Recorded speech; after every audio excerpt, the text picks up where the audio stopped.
Que o livro nos põe em contato com pessoas que às vezes nós não podemos encontrar pessoalmente e podemos apreciar diferentes maneiras de pensar a realidade. E isso abre os nossos canais de percepção e torna a nossa vida mais intensa e mais interessante. Pela sexta vez, o Festival Literário de Poços de Caldas tem o prazer de receber Monja Cohen, sempre sucesso de público. As pessoas ficam depois, fazem fila para ouvir a sua mensagem. A que a senhora se deve, né, essa facilidade de chegar no coração das pessoas? A sua mensagem é muito bem aceita e é muito esperada. Eu acredito que eu falo do coração. Eu falo alguma coisa que é comum a todos nós, seres humanos. E tem havido uma procura maior desse caminho do despertar, de que nós possamos viver melhor com mais discernimento, né? Com mais presença, apreciando a vida. A mensagem da senhora nessa edição é muito ligada à questão da tolerância, do respeito, tudo que casa muito bem com esse momento, principalmente político e econômico que a gente vive, né? Pois é, nós temos que crescer um pouco como seres humanos, né? Ter um pouquinho mais de educação, de respeito àquele que é diferente de nós, que pensa de outra forma. Não precisa ser insultado, né? Diminuído, né? É apreciar mais um pouco as qualidades de cada um. Isso é um caminho para nós, um caminho do despertar, de iluminar, de viver bem. Nesta 11ª edição do Flipostos, a Monja Cohen trouxe um convidado especial para participar com ela dessa conversa com o público, é o Fernando, que é ilustrador, artista plástico e que tem acompanhado a Monja em algumas dessas aparições e desses momentos de contato com o público, né, Fernando? Exatamente. A gente fez esse livro, né, no ano passado, né, e a gente tem feito lançamentos, né, em São Paulo, Porto Alegre, Rio. E eu tenho acompanhado ela nas palestras, né? Ela me pediu para falar um pouco sobre o projeto, como é que surgiu, como é que foi feito, né? Então, eu tenho seguido esse caminho de acompanhar ela.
Nós não vamos poder fazer essa cena, sabe por quê? Porque o Marco, ele tem medo da cobra grande. Não, peraí, não é assim não.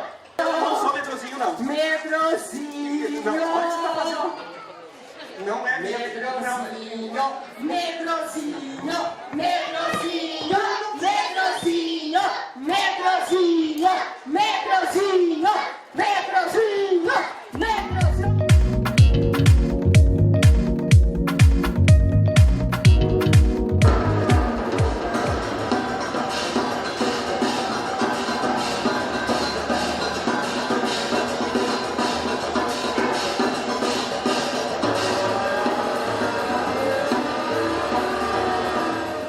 Tentei trazer aqui foi encaixar o cinema não como uma história do cinema separada da história das artes visuais. Então a gente começou lá na pintura rupestre e veio tentando identificar como o fascínio pelo movimento vem sendo construído, desde lá até o cinema. E para a gente também entender um pouco mais sobre a história contemporânea, né? O que a gente está vivendo hoje, como cultura visual.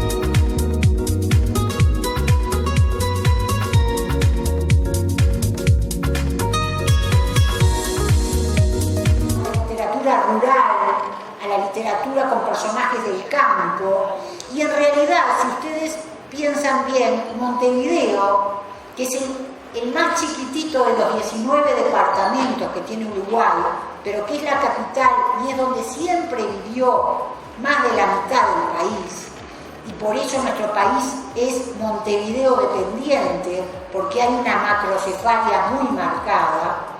Estamos muy agradecidos por ser el país homenajeado. Tenemos una relación con Brasil siempre complicada por el idioma, nada más. Me gustaría que la gente entendiera bien lo que yo digo, que pido perdón por no hablar en portugués, pero abogo para que haya más traducciones. Sería lo más importante, que se tradujeran más libros de lengua española al portugués y más libros en portugués al español. De todas maneras, creo que hay cada vez más vínculos y que esta feria y que este festival son eventos importantísimos justamente para poner puentes, tender puentes entre nosotros, entendernos mejor, conocernos un poco, escucharnos más. Y quizás conseguir que se traduzcan los libros y que todos podamos leernos con más facilidad.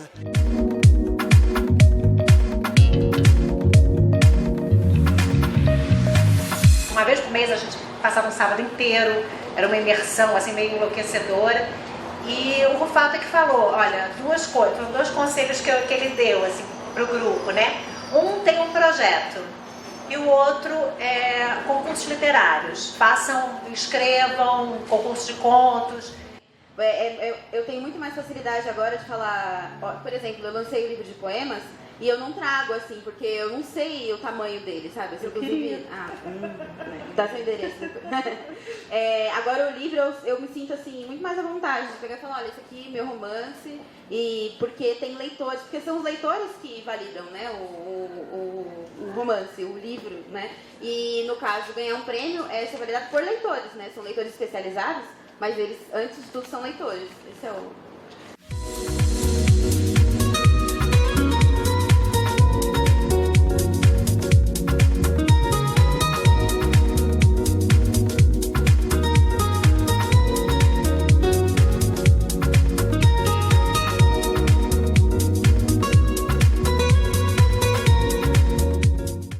João Cabral é um poeta já muito consolidado, mas talvez ainda não suficientemente explorado em certos aspectos.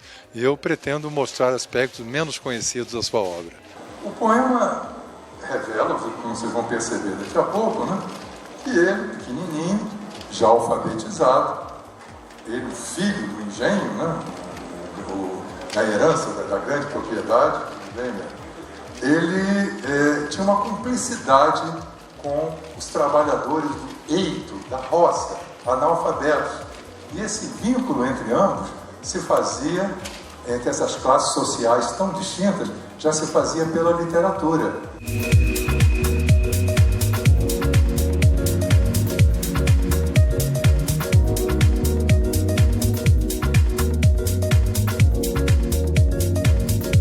Então, a partir de 2006, dentro daquela indução que o Plano Nacional do Livro e Leitura tem trabalhado junto aos ministérios, foi enfatizado bastante a ideia da promoção do autor brasileiro, do escritor brasileiro no exterior. Com a colocação de escritores brasileiros e com o aumento de escritores brasileiros com visibilidade internacional, você acredita que está acontecendo isso, Rosana? Acredito Qual sim. Que é a sua opinião sobre isso? A minha opinião é a seguinte, Gisele, eu falo do lugar da Câmara Mineira do Livro. né, como atual presidente da Câmara, então eu vou falar desse lugar, porque eu tenho um monte de lugar para falar, mas esse lugar eu acho interessante. As políticas públicas do livro da leitura no Brasil existem, são boas, estão funcionando. Não podem sofrer retrocesso, não podem sofrer interrupção.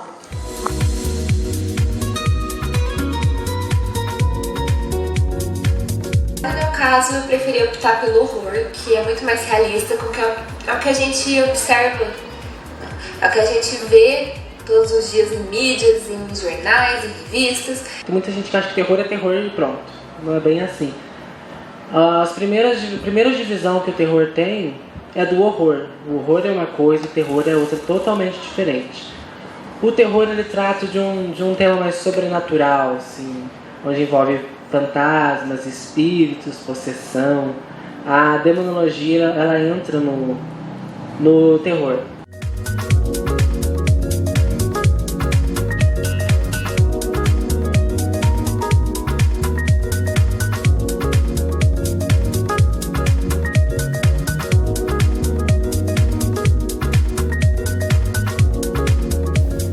Agradecimentos e parabéns aos heróis e heroínas que nesse domingo, a esta hora da noite, ainda estão aqui para assistir uma conferência de cujo mérito ainda não tem, vocês não imaginam o que possa ser.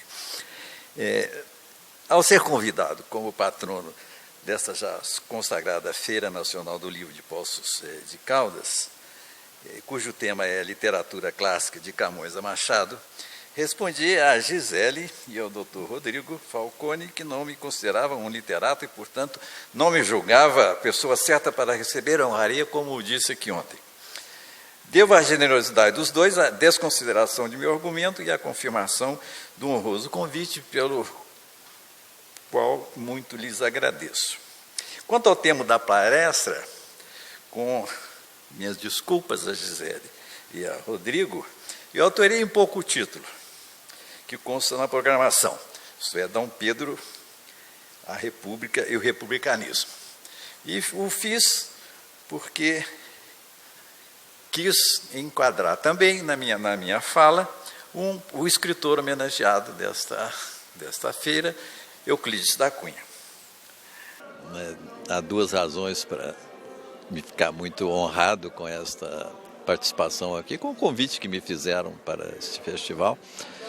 Um deles tem a ver naturalmente com é um festival já conhecido, né, e ser patrono é algo importante, me honra muito.